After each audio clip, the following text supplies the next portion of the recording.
Boa noite. Boa noite. Os apoios do segundo turno. PSB fecha com Aécio, assim como o pastor Everaldo e Eduardo Jorge. Marina anuncia a posição amanhã. Luciana Genro, do PSOL, pede que eleitores não votem no candidato tucano. Dilma inicia a campanha pelo Piauí, onde teve maior percentual de votos em todo o país. Veja ainda, ex-diretor da Petrobras revela que pagou propina a 3 partidos políticos. E há um mês da inauguração, novo estádio do Palmeiras divide opiniões. E morre o primeiro paciente com ebola nos Estados Unidos. Outra vítima pode estar infectada.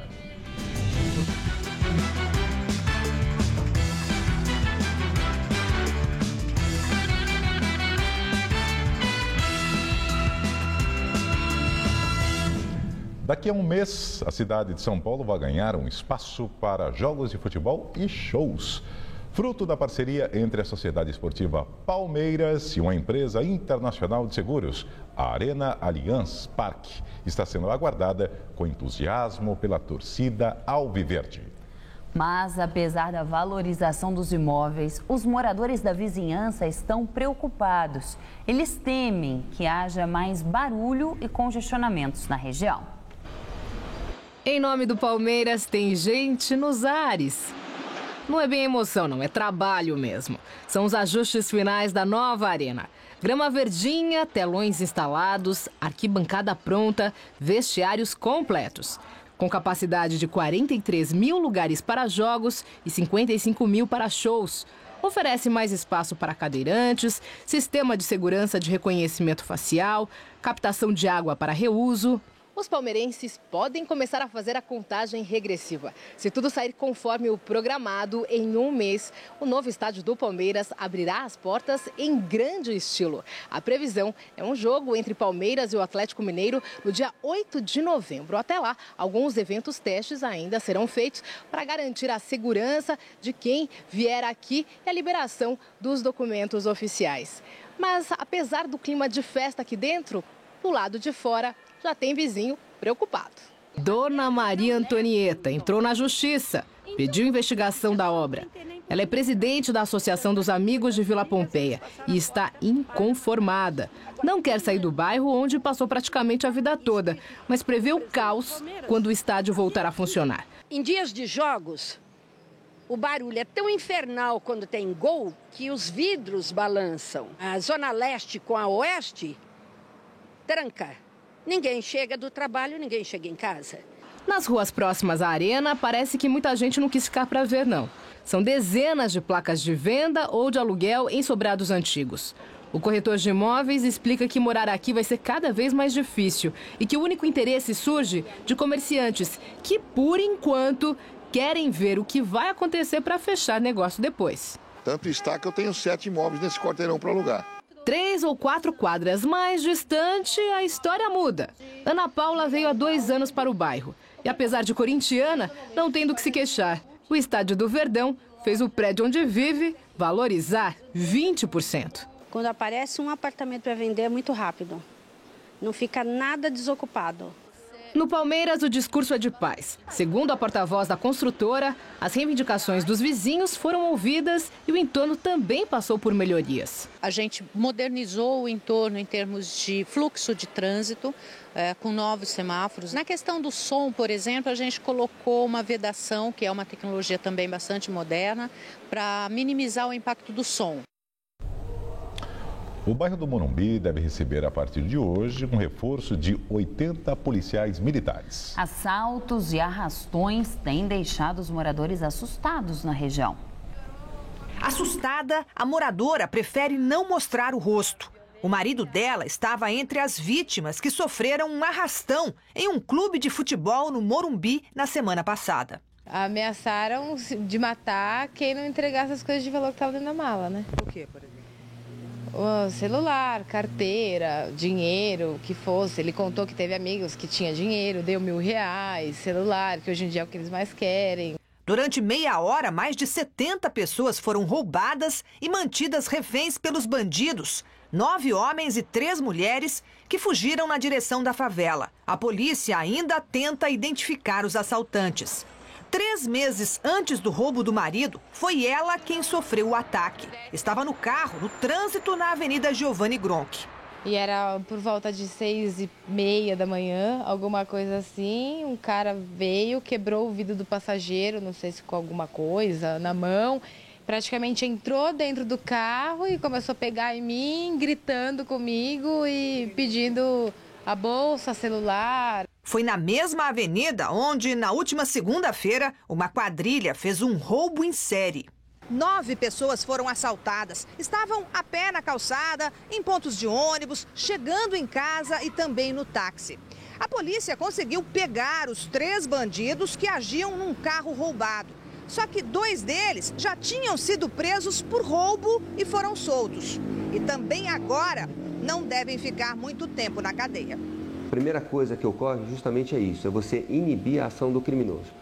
O segundo objetivo é tentar localizar e prender esses criminosos. A gente percebe que realmente essa operação conjunta ela está trazendo um resultado bom e positivo em termos de segurança. A Polícia Militar prometeu deslocar para o Morumbi 80 homens para reforçar as rondas a partir de hoje. Neste ano, a delegacia do bairro registrou mais de 1.200 assaltos, quase 40% mais que no mesmo período do ano passado. Os Ministérios Públicos Estadual e Federal afirmam que a Sabesp tirou mais água do Cantareira que o permitido para conter a crise do abastecimento. Hoje, a presidente da Sabesp admitiu falta de água pontual, mas negou o racionamento no estado de São Paulo. A presidente da Sabesp, Dilma Pena, prestou depoimento hoje na Câmara Municipal para a CPI que investiga se o contrato entre a empresa e a Prefeitura de São Paulo está sendo cumprido. E negou que haja racionamento. Ela admitiu, porém, que falta água de forma pontual em algumas regiões. O racionamento é considerado, ele é efetivo quando se despressuriza 100% as redes de água. Então, uma área da cidade fica sem água, efetivamente. Outra região fica sem água. Isso é racionamento. Isso não acontece no estado de São Paulo. A Sabesp aguarda a autorização da ANA, a Agência Nacional de Águas, para a retirada da segunda cota da chamada reserva técnica. O Cantareira abastece atualmente 14 milhões de pessoas e operava com 5,5% da capacidade nesta quarta-feira. Em coletiva em Piracicaba, no interior paulista, membros do Ministério Público Federal e do Ministério Público do Estado de São Paulo querem que a companhia deixe de ter poder de decisão sobre o uso do volume morto do manancial. Segundo o promotor Rodrigo Garcia, a Sabesp já sabia desde 2011 da crise no sistema, quando informou aos seus investidores da Bolsa de Nova York sobre um possível problema hídrico. A ação pede também a proibição da utilização da segunda cota da reserva técnica do sistema Cantareira, já pedido pela Sabesp. O Ministério Público alega que a retirada dos recursos hídricos vai prejudicar ainda mais o abastecimento das cidades aqui do interior de São Paulo, como Campinas, Valinhos, Atibaia e toda a bacia do rio Piracicaba, prejudicando mais de 5 milhões de pessoas. No entanto, caso a medida seja imprescindível, os autores da ação requerem que apenas uma parte da cota seja liberada. Nós chegamos num ponto, no entanto, que nós não temos mais condições de ser otimistas. E nós temos realmente que considerar que fazer gestão de recursos hídricos necessariamente é trabalhar com anomalias climáticas. Se as decisões têm sido tomadas, o que nós buscamos demonstrar é que muitas vezes elas ocorrem de forma insuficiente e tardiamente. E hoje aqui em São Paulo, a umidade relativa do ar caiu e fechou o dia abaixo dos 30%, deixando a capital em estado de atenção. Será que continua quente amanhã? Mariana Armentano traz os detalhes da previsão.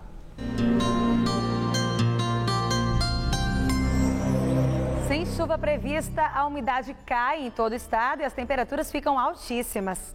Para esta quinta-feira, a previsão é de bastante calor. A presença de uma forte massa de ar seco inibe a formação de nuvens carregadas e deixa o tempo firme e ensolarado em todo o estado. Amanhã, a máxima bate na casa dos 36 graus em Presidente Bernardes e em Votuporanga, 34 na região de Ribeirão Preto e também na cidade de São José do Rio Preto. E apenas o litoral não fica com temperaturas acima dos 30 graus, mas faz calor de 28 graus amanhã. Aqui na capital paulista, a noite fica fresquinha, mas esquenta rapidamente ainda pela manhã. Nessa madrugada, mínima de 15 e máxima tarde de 30 graus. E esquenta mais no final da semana. 31 graus na sexta-feira e 32 no sábado, ainda com muito sol, poucas nuvens e tempo firme. O horário de verão começa no próximo dia 19 de outubro. 10 estados, além do Distrito Federal, deverão adiantar os relógios em 1 hora. A medida começa a valer no dia 19 e vigora até o dia 22 de fevereiro do ano que vem. Com a medida, o governo federal pretende economizar energia, principalmente nos horários de pico, entre 7 e 9 da noite. Segundo o Ministério de Minas e Energia, no ano passado, com o horário de verão, houve uma economia de mais de 400 milhões de reais. Depois de uma temporada de quedas, os preços dos alimentos voltaram a subir e pressionaram a inflação. Segundo o IBGE, o IPCA, que é o Índice de Preço ao Consumidor Amplo, acelerou de 0,25% em agosto para 0,57% em setembro. Em 12 meses, a inflação acumula alta de 6,75%. A maior neste tipo de levantamento em 3 anos, ultrapassando o teto da meta do governo. No ano, o IPCA acumula alta de 4,61%. E a seguir, PSB anuncia apoio a Aécio Neves e decisão de Marina será anunciada amanhã. Morre a primeira vítima infectada pelo vírus Ebola nos Estados Unidos. Mais um paciente é internado em solo americano com sintomas da doença. Unidos recebe mais um paciente com sintomas do Ebola, mas os resultados dos exames ainda não foram divulgados. A vítima, um policial, se sentiu mal depois de inspecionar o apartamento do liberiano Thomas Eric Duncan, que foi a primeira vítima fatal diagnosticada com Ebola em território americano. Os aeroportos dos Estados Unidos decidiram começar a medir a temperatura de todos os passageiros que chegarem de voos da África Ocidental. O especialista Peter Piot, consultor da ONU na questão do Ebola, mostrou preocupação de que os casos nos Estados Unidos e na Espanha desviem a atenção internacional e afastem o apoio às nações africanas. Ele também alertou autoridades brasileiras que existe a possibilidade de casos da doença no país e aconselhou que o Brasil prepare os aeroportos para realizar exames que identifiquem nos viajantes os sintomas do vírus. O ex-diretor da Petrobras, Paulo Roberto Costa, revelou hoje à Justiça Federal que pagou propina a 3 partidos políticos grandes. Um deles, segundo Costa, é uma das agremiações que está no segundo turno das eleições deste ano. Costa, que fez delação premiada ao Ministério Público Federal, declarou que a fraude financiou a campanha eleitoral de 2010. Mas ele não pôde dizer em seu relato os nomes de políticos que teriam recebido dinheiro de corrupção. Paulo Roberto também apontou os nomes de outros 3 diretores da Petrobras, que, segundo ele, faziam parte do esquema, e que recebeu de Sérgio Machado, presidente da Transpetro, a quantia de R$500 mil, já que empreiteiras e fornecedores, segundo ele, estavam submetidos até à quebra se não pagassem propina. Por meio de assessores, Sérgio Machado negou a denúncia e disse que a versão de Paulo Roberto, abre aspas, é uma maluquice sem pé nem cabeça, fecha aspas. A Polícia Federal abriu inquérito para investigar suposta lavagem de dinheiro após apreender ontem R$116 mil em espécie num jatinho no aeroporto Juscelino Kubitschek, em Brasília. Os 3 passageiros são Marcier Trombier Moreira, que trabalhou para o governador eleito de Minas Gerais, Fernando Pimentel, do PT, o empresário Benedito Rodrigues de Oliveira Neto, dono de uma gráfica que também prestou serviço à campanha do petista, e um homem identificado como Pedro Medeiros. A coligação Minas para Você de Fernando Pimentel informou que Moreira e a gráfica de Oliveira Neto foram desligados com o fim da campanha. Após prestarem depoimento, todos foram liberados. Eleições 2014. A presidente Dilma Rousseff, candidata à reeleição pelo PT, iniciou sua campanha pelo Piauí, onde teve o maior percentual de votos no primeiro turno, mais de 70%. Dilma se reuniu com a militância, prefeitos e lideranças políticas do estado. Agradeceu aos eleitores e disse que tem uma dívida de responsabilidade histórica com o Nordeste. Em tom crítico, afirmou que tem gente que diz que os nordestinos são pessoas com menos educação e que não sabem votar. Mas que, na verdade, quem diz isso não acompanha as mudanças na região e não conhece a qualidade de seu povo. Em Brasília, o candidato do PSDB à presidência, Aécio Neves, recebeu o apoio do PV de Eduardo Jorge e do pastor Everaldo do PSC. Tanto Eduardo Jorge como o pastor Everaldo participaram do ato político organizado pelos tucanos para inaugurar a campanha de Aécio no segundo turno. Ambos fizeram discursos de apoio ao candidato do PSDB. Eduardo Jorge recebeu mais de 630 mil votos no primeiro turno. Em seu discurso, fez críticas ao programa de governo de Aécio por não incluir pontos considerados vitais para o Partido Verde, mas ressalvou que o tucano é quem reúne melhores condições para governar o país. Já pastor Everaldo, que recebeu no primeiro turno pouco mais de 780 mil votos e que teve o apoio de parte dos evangélicos, afirmou que Aécio representa a verdadeira mudança para o Brasil e vai manter o compromisso de apoio à população mais carente do país. Em sua fala, Aécio convidou a candidata do PT, Dilma Rousseff, a fazer uma campanha de alto nível. Voltou a afirmar que representa a mudança política no país. Disse que, caso eleito, será o presidente dos brasileiros mais pobres e criticou o que considera uma visão perversa das lideranças do governo que, segundo ele, querem sempre dividir o país entre nós e eles. Walter Feldman, porta-voz da Rede Sustentabilidade, partido criado por Marina Silva, diz que não houve consenso quanto ao apoio a Aécio Neves, mas com o eventual apoio a Dilma Rousseff, foi descartado. Hoje, o PSB, partido pelo qual Marina se lançou candidata, definiu o apoio à candidatura de Aécio. Já Marina Silva anunciará sua decisão pessoal amanhã, após reunião entre os 5 partidos que integraram sua antiga coligação e representantes da rede. E a revista Época divulgou uma pesquisa sobre a corrida presidencial. O levantamento, feito exclusivamente para publicação pelo Instituto Paraná Pesquisas, mostra Aécio em primeiro. De acordo com a pesquisa, Aécio Neves teria 49% das intenções de voto. Dilma teria 41%. 10% disseram que vão votar branco. A pesquisa também levou em conta um cenário só com votos válidos. Nessa simulação, Aécio tem 54% e Dilma 46%. Já na pesquisa espontânea, na qual não são apresentados os nomes dos candidatos, segundo o Instituto, Aécio teria 45% e Dilma 39%. A pesquisa foi registrada no Tribunal Superior Eleitoral. E a pesquisa ouviu 2.080 eleitores em 152 municípios entre segunda-feira e hoje. A margem de erro é de 2,2 pontos percentuais, para mais ou para menos. E agora vamos ao comentário de política com Bob Fernandes. O debate sobre a chamada desconstrução de Marina é vacina contra a desconstrução em mão dupla que vem aí.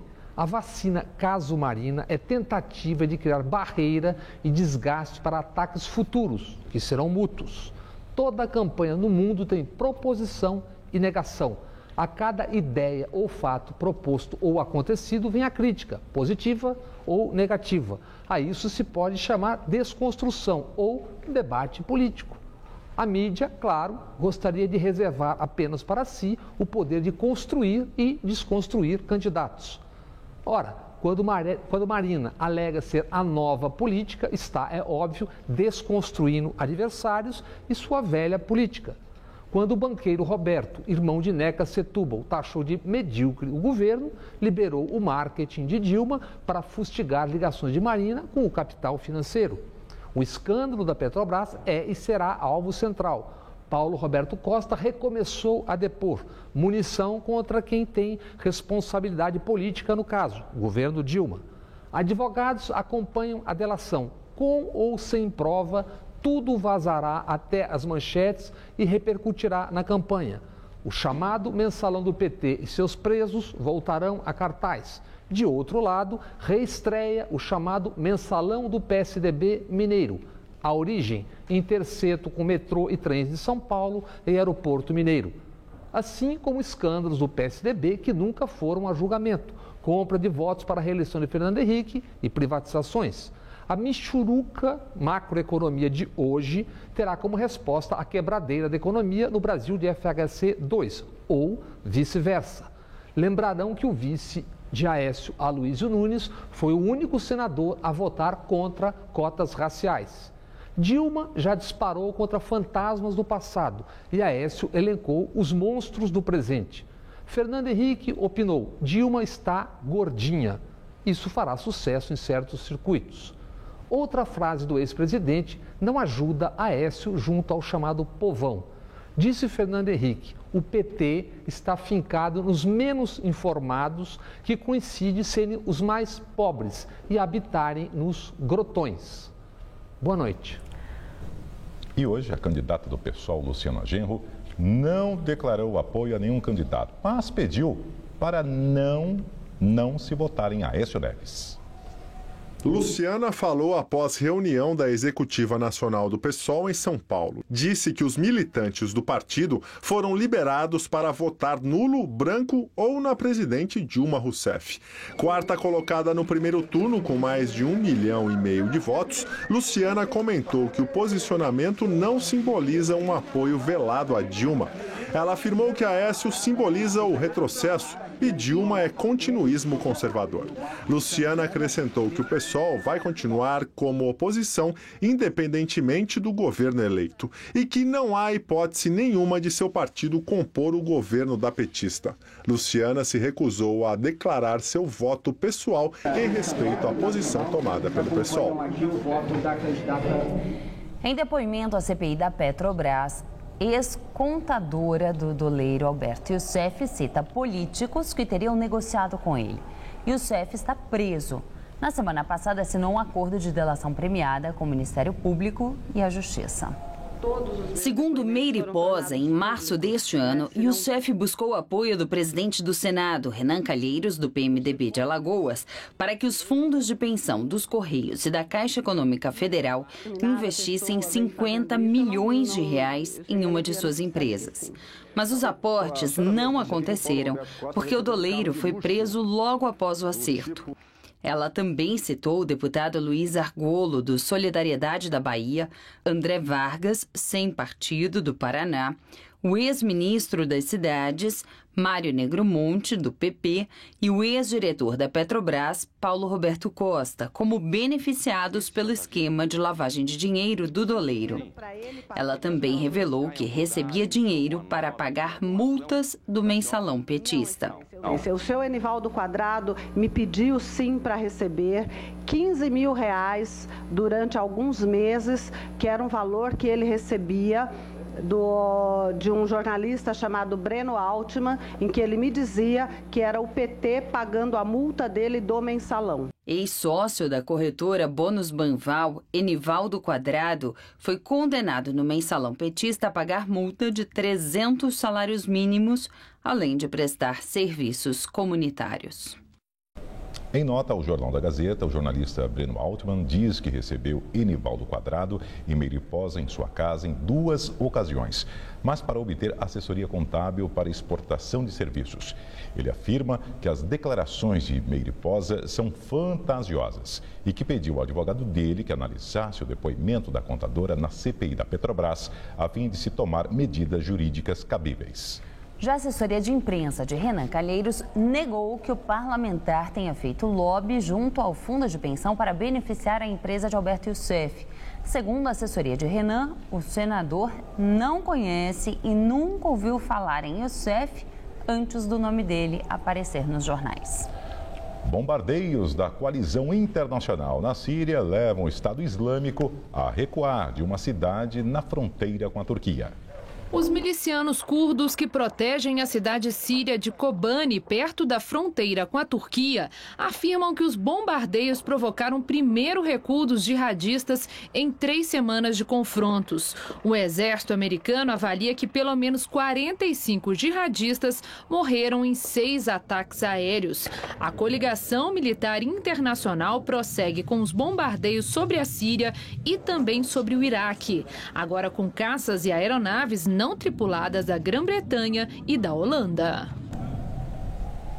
Se você tem cachorro ou gato, atenção, a vacinação contra a raiva começa sábado aqui em São Paulo. Todos os cães e gatos com mais de 3 meses de idade devem receber a vacina oferecida pela Prefeitura, que é gratuita.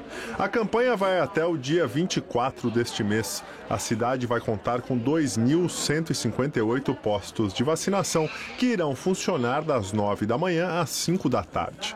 Cães devem ser transportados com coleira e guia. A focinheira é obrigatória para animais bravos. Já os gatos devem ser levados em caixas de transporte para evitar fugas e acidentes. No ano passado, 860 mil animais foram vacinados durante a campanha. A lista completa dos locais de vacinação pode ser consultada no site prefeitura.sp.gov.br ou pelo telefone 156. E a edição das 10 do Jornal da Gazeta termina aqui. Uma boa noite. Fique agora com Rony Von no Todo Seu. Uma ótima noite para você.